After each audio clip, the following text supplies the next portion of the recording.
When evaluating a digital wealth manager like StashAway, one of the first questions people ask is about their track record. How long have they actually been around? The company behind StashAway, Asia Wealth Platform Pte Ltd, was founded in Singapore in 2016. This is when the business structure and foundational work began.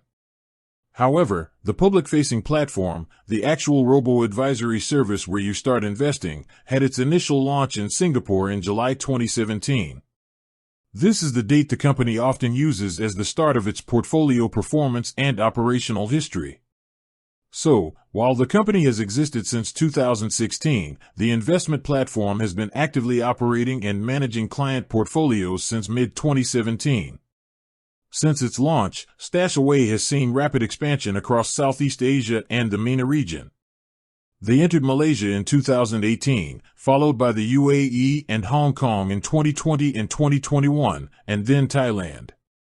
This fast-paced growth over several years is a key indicator of their maturity and scale in the digital wealth space. The combination of a 2016 founding date and a 2017 platform launch gives them a solid, multi-year operating history, placing them among the most established robo-advisors in the markets they serve. Knowing this history helps you gauge the longevity and experience behind the technology that manages your money.